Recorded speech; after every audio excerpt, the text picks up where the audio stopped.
சாயிராம். வாழ்க்கையை நாம் விரும்புகிறோமோ இல்லையோ, ஒவ்வொரு நாளும் நகர்ந்து கொண்டேதான் போகும். நம் வாழ்க்கை பயணமும் குறைந்து கொண்டேதான் வரும். இதுதான் வாழ்க்கை என்று புரிந்து கொண்டு காரணத்தை அறிந்து கொண்டு வாழ பழகிக் கொண்டால் ஒவ்வொரு நாளும் நல்ல நாள்தான். சாயப்பாவின் ராஜயோக வாக்கை கேட்டுவிட்டு நிம்மதியாக நம்பிக்கையோடு இருக்கலாம். நம் வாழ்க்கையில் மாற்றங்கள் வரும் என்ற நம்பிக்கையோடு இருக்கலாம். ஜெய் சாயிராம், ஜெய் ஜெய் சாயிராம். நம்ம சாயன்பர்கள் எல்லாரும் எப்படி இருக்கீங்க? எல்லாரும் நல்லா இருப்போம். ஓம் சாயிராம். என் அன்பு குழந்தையே, என் கையில் இருந்த பிரணவ மந்திரத்தை தொட்டுவிட்டு இப்பொழுது நம்பிக்கையோடு கேட்டுக்கொண்டிருக்கிறாய்தானே? என் கரங்களை பற்றி கொண்டிருக்கிறாயா, அல்லது என்னுடைய பாதத்தில் சரணடைந்திருக்கிறாயா? என்னுடைய பாதத்தில் உன்னுடைய பாரத்தை எல்லாம் கொட்டி விடுகிறாய்தானே? எதை செய்தாலும் நான் உன்னுடன் தான் இருக்கிறேன். என் பாதத்தில் உன்னை சரணடைந்து வைக்கிறேன். என் கைகளால் உன்னை இறுக பற்றி கொண்டிருக்கிறேன். உனக்குள் நான் இருக்கும் பொழுது எனக்கு யாருமே இல்லை என்ற கவலை உனக்கு எதற்கு? என்னுடைய கரங்களை இறுக பற்றிக்கொள். கவனமாகவும் அதீத கவனமாகவும் என் கைகளை பிடித்துக்கொள். யாருமே இல்லை என்ற எண்ணம் மட்டும் உன் மனதில் வரவே கூடாது. அது மிக மிக தவறான எண்ணம், ஆபத்தான எண்ணமும் கூட. உன்னுடைய அனைத்து சுமைகளையும் என்னிடம் இறக்கி வைத்து விட்டாய் அல்லவா? பின் ஏன் இவ்வளவு குழப்பத்தோடு இருக்கிறாய்? உலகில் உள்ள அனைவருக்கும் ஒவ்வொரு விதமான சுமைகள் இருந்து கொண்டுதான் இருக்கிறது. சுமைகள் இல்லாமல் யாருமே இந்த உலகத்தில் இருப்பதே இல்லை. நன்றாக சிந்தித்துப் பார். உனக்கு சிறியதாக தெரியும் பிரச்சனை மற்றவர்களுக்கு அது பெரியதாக தெரியும். மற்றவர்களுக்கு பெரியதாக நினைக்கும் பிரச்சனை உனக்கு கடுகளகாக தெரியும். இது அவரவர் பார்க்கும் கண்ணோட்டத்தில்தான் அமைந்திருக்கிறது. உன்னுடைய வாழ்வில் உன்னை சூழ்ந்து இருக்கும் பிரச்சனைகளை நீ எதிர்த்து நின்றால்தானே அதில் வெற்றி காண முடியும். சோர்ந்து போய்விடாதே என் குழந்தையே. உன் கனவிலும் சரி, நினைவிலும் சரி, என் கைகளை இறுக பற்றி கொண்டிருப்பது போல உன் கற்பனையை வளர்த்துக்கொள். உன் மனதிற்குள் ஒரு புது தெம்பு இருப்பதை உன்னால் உணர்ந்து கொள்ள முடியும். அப்படி இருந்து பார். உனக்கு வரும் தடைகளையும் கெடுதல்களையும் நான் தவிர்த்து விடுவேன். நீ செல்லும் பாதையில் மோசமான மனிதர்கள் நிறைய பேர் இருந்து கொண்டுதான் இருப்பார்கள். நீ செல்லும் பாதையில் பல தடைகள் வந்து கொண்டுதான் இருக்கும். அதையெல்லாம் பார்த்து நீ பயந்து அஞ்சி ஒரே இடத்தில் நின்றுவிட்டால் உன் பயணத்தை யார்தான் தொடர்வது? உன்னுடைய இலக்கை யார்தான் அடைவது? வெற்றி என்னும் மகுடத்தை யார்தான் சூடுவது பிள்ளையே? அதையெல்லாம் கருத்தில் கொள்ளாமல் உன்னுடைய இலக்கை நோக்கி நீ பயணம் செய்து கொண்டே இருந்தால்தான் உனக்கான வெற்றியை உன் கைகளில் நான் வந்து கொடுப்பேன். உன்னுடைய மனதால் என் சாயப்பா என்னோடு வருகிறார், நான் அவர் கைகளை இறுக பற்றி கொண்டிருக்கிறேன். என்னப்பா என்னோடு வரும்போது எந்த தடைகள் வந்தாலும், என்னதான் தடைகள் வந்தாலும் நான் அதை வீறு நடை கொண்டு வெற்றி மகுடம் சூடுவேன் என்ற நம்பிக்கை வார்த்தைகளை உன் மனதிற்குள் சொல்லிக்கொண்டே உச்சரித்து கொண்டே பயணத்தை தொடர்ந்து சென்று கொண்டே இரு. நீ நினைத்து கூட பார்க்க முடியாத ராஜ யோகத்தை உன் வாழ்வில் நான் உனக்காகவே பரிசாகவே அளிப்பேன். இதே நம்பிக்கையோடு சென்று கொண்டே இரு. பிறகு பார், இதுவரை உன் கண்களில் பார்த்த அத்தனை கஷ்டங்களும் உன்னை விட்டு விலகிவிடும். ஒன்றை நன்றாக புரிந்து கொள். உன்னை நீயே உற்று நோக்க கற்றுக்கொண்டால் போதும், வாழ்வே உனக்கு வண்ணமயமாக மாறும். உன்னை நீயே முதலில் கவனமாக பார்த்துக்கொள். உன்னிடம் இருந்து நிறையவே கற்றுக்கொண்டாலே உன் வாழ்வு உனக்கு வண்ணமயமாகவே இருக்கும். உன் சாயப்பா உன்னோடு இருக்கும் வரை உனக்கு ஏன் மனக்கவலை? ஓம் சாயிராம், ஓம் சாயிராம். நாம் எதை தேடினாலும் அதை முதலில் நமக்குள்ளேயே தேட வேண்டும். அப்படி தேடினால் நமக்கானது நிச்சயமாக நமக்குள்ளேயே கிடைக்கும். இதுதான் வாழ்க்கை. சாயிராம் சாயிராம். ஒரு நாட்டில் ஒரு அரசர் வாழ்ந்து கொண்டிருந்தார். அவர் மனதில் ஒரு விதமான வெறுமை எப்பொழுதும் இருந்து கொண்டே இருந்தது. அவரிடம் கேட்டதை விட அதிகமாகவே நிறையவே இருந்தது. உணவாகட்டும், செல்வமாகட்டும், பொருட்களாகட்டும், கூப்பிட்ட குரலுக்கு உதவி வருபவர்களுக்கு ஆளுகளாக இருக்கட்டும், இப்படி எல்லாம் இருந்தும் கூட எதுவுமே இல்லாததைப் போல ஒரு விதமான வெறுமையில் வாழ்ந்து கொண்டிருந்தார் அந்த அரசர். தன்னுடைய மனதில் ஒரு விதமான வெறுமை இருந்து கொண்டே இருக்கிறதே. வாழவே பிடிக்கவில்லை. இந்த வாழ்க்கையை எதற்காக வாழ வேண்டும் என்ற எண்ணம் அவர் மனதில் ஓடிக்கொண்டே இருந்தது. இந்த வாழ்க்கையை ஏன் வாழ வேண்டும் என்ற எண்ணம் அவர் மனதில் அடிக்கடி ஓடிக்கொண்டே இருந்தது. இந்த வாழ்க்கையை நாம் வாழவே வேண்டாம், நம் வாழ்வை நாமே முடித்து கொள்ளலாம் என்ற எண்ணத்தோடு தன்னுடைய ரதத்தில் ஏறி இமயமலை நோக்கி பயணம் செய்கிறார் அந்த நாட்டின் அரசர். அப்படி சென்று கொண்டிருக்கும் வழியில் ஒரு துறவி ஒருவர் ஒரு மரத்தடியில் தவம் செய்து கொண்டிருப்பதை அந்த அரசர் பார்க்கிறார். அந்த மகான் அமைதியாக இருந்தாலும் அவரிடம் ஒரு தெய்வீக தன்மையும் தேஜஸும் இருப்பதை அந்த அரசர் பார்க்கிறார். அவர் அமைதியாக இருந்தும் கூட அவரிடம் செல்ல வேண்டும் என்ற எண்ணம் அந்த அரசர் மனதில் உதிக்கிறது. வாழ்வை முடித்து கொள்ளலாம் என்று முடிவு எடுத்து பயணம் செய்து கொண்டிருந்த அரசர் அந்த துறவியை பார்த்ததும் அவரிடம் சற்று பேசலாம் என்று தன்னுடைய ரதத்தை திருப்பிக் கொண்டு துறவியை நோக்கி செல்கிறார். ரதத்தை ஒரு ஓரமாக நிறுத்தி வைத்துவிட்டு அந்த துறவியை நோக்கி செல்கிறார். அப்பொழுது அந்த மகான் கண்களை திறந்து பார்க்கிறார். அப்பொழுது அரசர் வணக்கம் செலுத்திவிட்டு, நான் இந்த நாட்டின் அரசர். எனக்கு சமீப காலமாக ஒரு விதமான வெறுமை என் மனதில் ஓடிக்கொண்டே இருக்கிறது. ஏன் இந்த வாழ்க்கையை வாழ வேண்டும், வாழ்க்கை வாழ்வதற்கான அர்த்தம் என்ன என்ற கேள்விக்கு பதில் தெரியாமல் இந்த வாழ்க்கையை அப்படி நாம் ஏன் வாழ வேண்டும் என்ற எண்ணத்தோடு வாழ்வை முடித்து கொள்ளலாம் என்று இமயமலையை நோக்கி பயணம் செய்து கொண்டிருக்கிறேன்.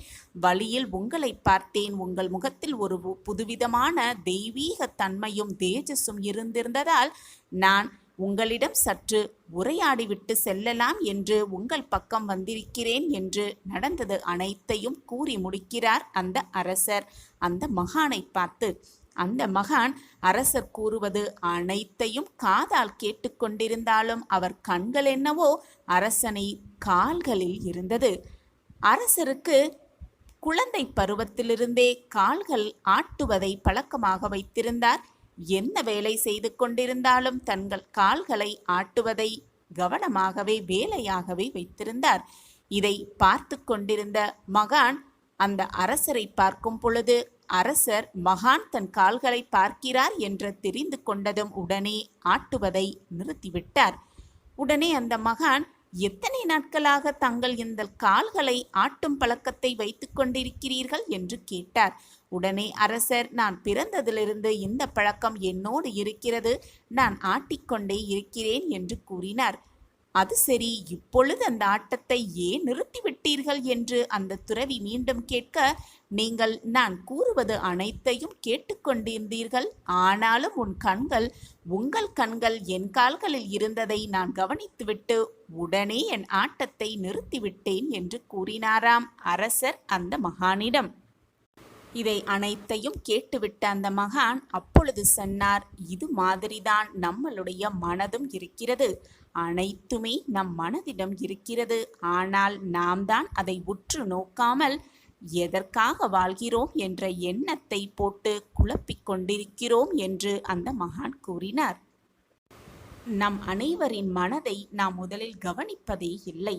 சந்தோஷம், அமைதி, நிம்மதி என்று அனைத்தையும் வெளியே போய் தேடிக்கொண்டிருக்கிறோமே தவிர அது நம் மனதில் இருக்கிறது என்பதை யாருமே உணர்ந்தவும் இல்லை, அறிந்து கொள்ளவும் விருப்பமில்லாமல் தான் இருக்கிறோம் என்று அந்த துறவி அந்த அரசரை பார்த்து கூறுகிறாராம். நம் மனதை நான் எப்பொழுது உற்று நோக்க ஆரம்பிக்கிறோமோ அன்ற நிமிடத்திலிருந்து நாம் தேடுவது எல்லாமே நமக்கு கிடைக்கும் என்று கூறினார் துறவி. இதை கேட்டவுடன் அந்த அரசருக்கு ஒரு புது தெளிவு வந்ததை அவரே உணர்ந்து கொண்டார். நாமே நம்மை நோக்கி கொண்டாலே வாழ்வின் அர்த்தத்தை கண்டுபிடிக்க முடியும் என்ற தெளிவும் பிறந்துவிட்டது அந்த அரசருக்கு. நாமும் நம் மனதை உற்று நோக்க ஆரம்பித்தால், உற்று நோக்க கற்றுக்கொண்டால் நம் வாழ்வும் வண்ணமயமாகவே இருக்கும், வண்ணமாகவே நிரம்பி இருக்கும் என்பதுதான் உண்மையிலும் உண்மை. எதையுமே வெளியில் தேடி அலைவதை நிறுத்திவிட்டு நம்மிடம் இருப்பதை நாம் உற்று நோக்கிக் கொண்டால், கவனமாக அதை பார்த்து கொண்டாலே போதும், நம் வாழ்க்கையை, கிடைத்திருக்கும் இந்த பொக்கிஷமான வாழ்க்கையை சந்தோஷமாக வாழலாம். சாயப்பா நம்மோடு இருக்கிறார் என்ற எண்ணமே நம் வாழ்க்கையை நம்மை உயர்த்தி செல்லும் வெற்றிகரமான வாழ்க்கையை வாழ வைக்கும். நம் சாயப்பா நம்மோடு இருக்கும் வரை எதற்குமே நாம் பயப்படவோ கவலைப்பட வேண்டிய அவசியமே இல்லை. சாயப்பா இருக்க நமக்கு ஏன் மனக்கவலை? என் அன்பு குழந்தையே, கஷ்டம் வரும்போது கண்களை மூடிக்கொள்ளாதே, அது உன்னையே சிதைத்துவிடும். கண்ணை திறந்து பார், அந்த கஷ்டத்தை நிச்சயமாக நீ வென்றே காட்டிவிடலாம். இறைவன் உனக்கு கொடுக்கும் கஷ்டத்தில் கூட உனக்காக ஏதாவது ஒரு நன்மையை வைத்துதான் கொடுப்பார் என்பதுதான் உண்மையிலும் உண்மை. ஏதோ ஒரு காரணத்திற்காகத்தான் எல்லாமே நடக்கிறது என்பதை எப்பொழுது உன் வாழ்க்கையில் நீ புரிந்து கொள்கிறாயோ, அப்பொழுது உன் வாழ்க்கையில் மிகப்பெரிய பிரகாசத்தை நிச்சயமாக கண்குளிர காண்பாய்.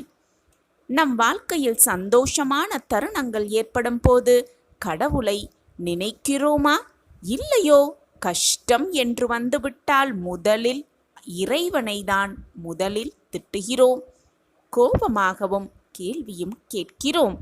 இறைவனுக்கு கண்ணே இல்லையா?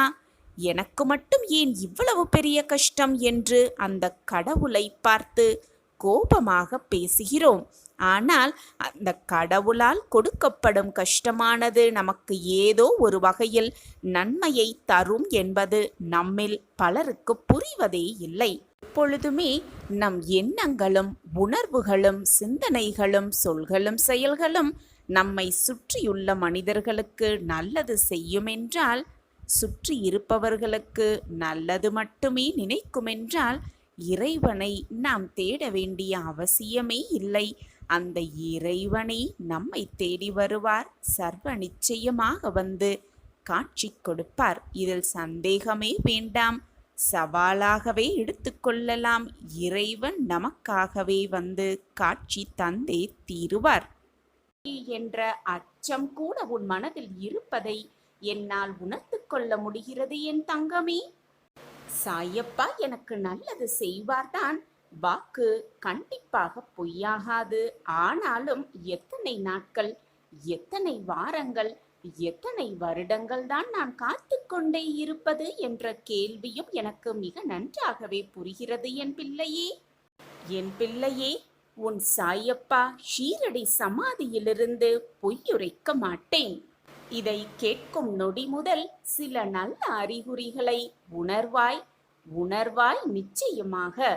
இது என்னுடைய வெறும் வார்த்தைகள் அல்ல, உன் சாயப்பாவின் சத்திய வாக்கேதான். இந்த சத்திய வாக்குகள் நிச்சயமாக உன் வாழ்வில் பலிக்கும். அதற்கான அறிகுறியை நீயே உணர்ந்து கொள்வாய். நம்பிக்கையோடு இதை முழுவதுமாக கேள். உனக்கான அந்த அறிகுறி நிச்சயமாக உனக்கு புலப்படும். இதோ இப்பொழுதுமே உனக்கான வாக்குகளை நான் கொடுத்து கொண்டிருக்கிறேன். நீயும் போதுமானவரை காத்திருந்து விட்டாய், போதுமானவரை பொறுமையோடு காத்திருந்து விட்டாய். உன் பொறுமைக்கான பரிசு, உன் பொறுமைக்கான பதில் நிச்சயமாக உன் கைகளில் கொண்டு வந்து நான் கொடுப்பேன். இனிமேல் நீ எங்கேயும் எதற்காகவும் காத்திருக்க வேண்டிய அவசியமே இல்லை. ஏனென்றால் நானே வந்து உன் வேலைகளை உனக்கு முன்பாகவே முடித்து தருவேன். உன்னுடைய கர்ம வினைகளிலிருந்து உன்னை காப்பேன். உன் கர்ம வினைகளில் இருக்கும் வலிமைகளை நான் எடுத்துக்கொண்டு உனக்கு அதற்கான பயிற்சியை, அந்த கர்ம வினைகளால் வரும் கஷ்டத்தை தாங்கிக் கொள்ளும் மனப்பக்குவத்தை நான் உனக்கு கொடுப்பேன். இது வெறும் வார்த்தையல்ல, உன் சாயப்பாவின் சத்திய வாக்குதான். இனி வரும் காலமெல்லாம் உன்னுடைய கை ஓங்கி நிற்கப் போகிறது. உன்னை தேடி உன்னுடைய வளர்ச்சியை பார்த்து சிலர் அவர்களை அறிமுகம் செய்து கொள்ள உன்னை தேடி வருவார்கள். நம் வாழ்க்கையிலா இந்த மாற்றங்கள் நிகழ்ந்து கொண்டிருக்கிறது என்று நீயே ஆச்சரியத்துப்பட்டு அதிசயத்து நிற்கப் போகிறாய். நம் வாழ்க்கையில் மாற்றங்கள் நிகழ்த்திவிட்டார் சாயப்பா என்ற வார்த்தைகள் உன் வாயிலிருந்து நிச்சயமாக வரும். கண்களில் வழியும் நீருடன் நிரந்தர தீர்வுக்காக என்னை நோக்கி நீ காத்து கொண்டிருந்தாயல்லவா? அழாதே என் பிள்ளையே. அந்த கண்ணீரை ஆனந்த கண்ணீராக மாற்றுவது என்னுடைய பொறுப்பு. நீ நிச்சயமாக உன் வாழ்க்கையில் முன்னேறுவாய்.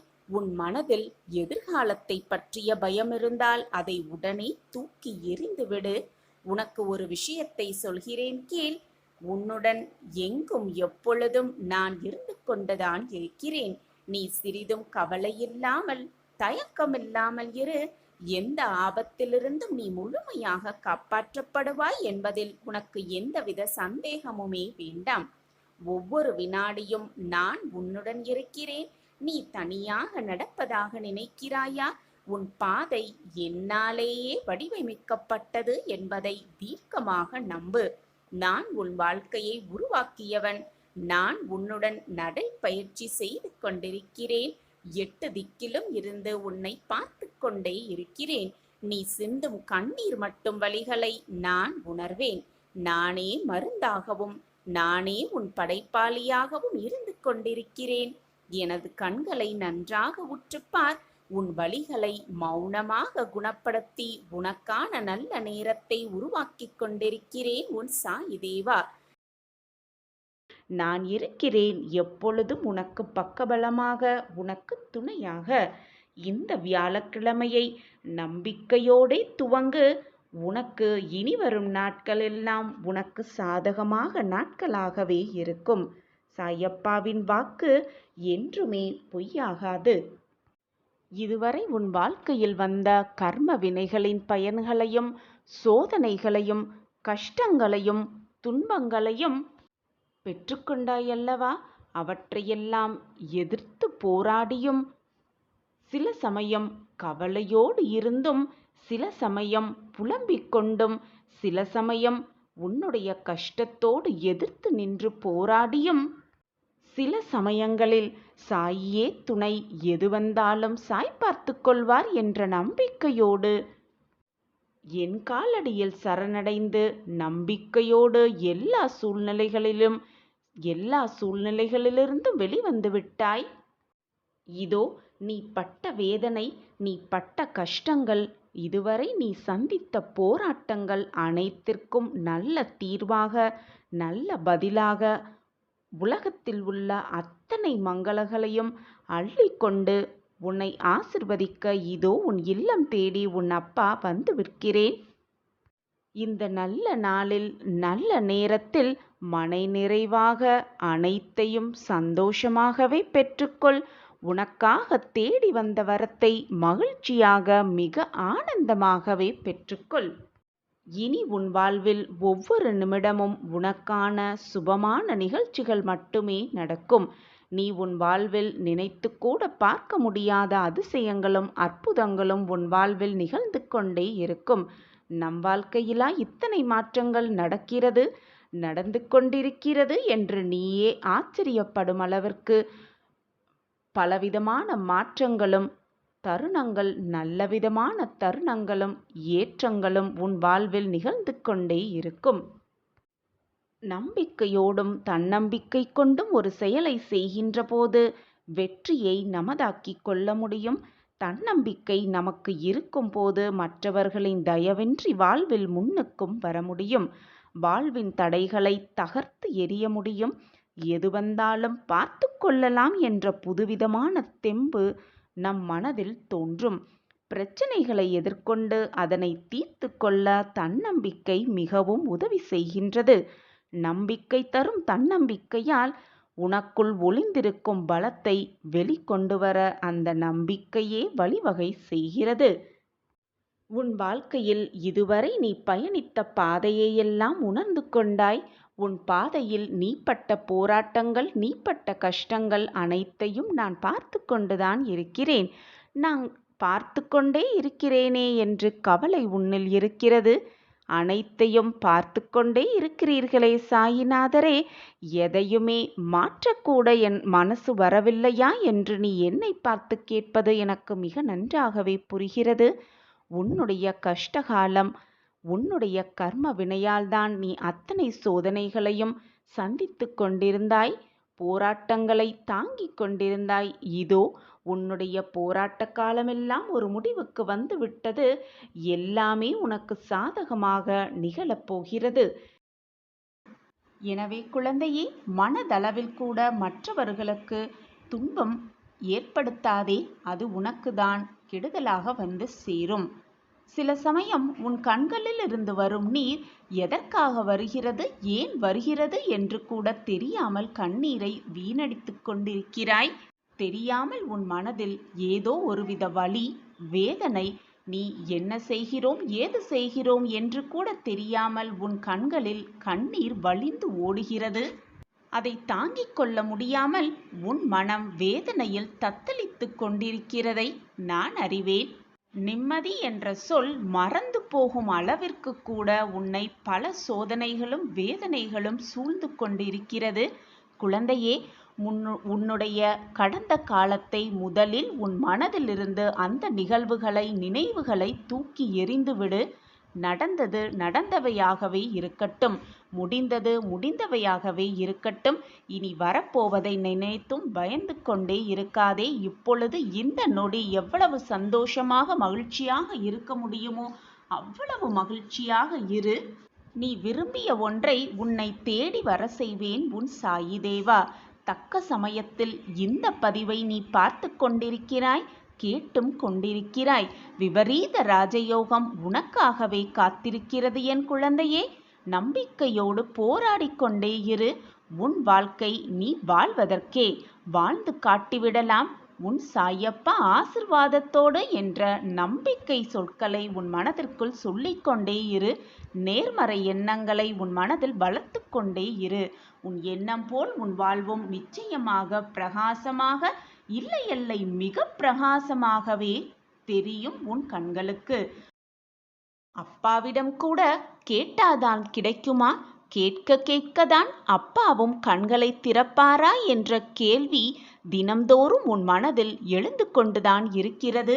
என் அன்பான பிரியமே, உன் மனதில் நீ எண்ணுவது, நினைப்பது, என்னிடம் பிரார்த்தனையாக வைப்பது, நீ வேண்டியது எல்லாமே எனக்கு தெரியும் குழந்தையே. தினம் தினம் ஓம் சாயிராம் ஓம் சாயிராம் என்று சொல்லி சொல்லிதான் உன்னுடைய தின விடியலையும் நீ கண் விழிக்கிறாய் என்பது கூட எனக்கு தெரியும். மணியே, எவ்வளவு சோகங்கள் வந்தாலும், சோதனைகள் வந்தாலும், இன்னல்கள் மட்டுமே உன் வாழ்க்கையை சூழ்ந்தே இருந்தாலும், உன் சாயப்பாவிற்கு பூஜை செய்வதற்கோ எனக்கு உணவளிப்பதற்கோ மறந்து விடாமல் உன்னுடைய தினசரி வேலைகளை நீ செய்து கொண்டுதான் இருக்கிறாய். இவ்வளவு அன்பையும் பாசத்தையும் என்மேல் கொட்டி கொட்டி தீர்க்கும் என் அன்பு பிள்ளைக்கு நான் எதுவுமே செய்யாமல் அமைதியாகவே இருந்து விடுவேன், உன் கஷ்டங்களை பார்த்து வேடிக்கை பார்த்து கொண்டே இருப்பேன் என்று நீ எப்படி நினைக்க முடிகிறது உன்னால்? உன் சாயப்பாவை அவ்வளவுதான் நீ புரிந்து கொண்டதா? உன் சாயப்பா அப்படி அல்ல என் குழந்தையே.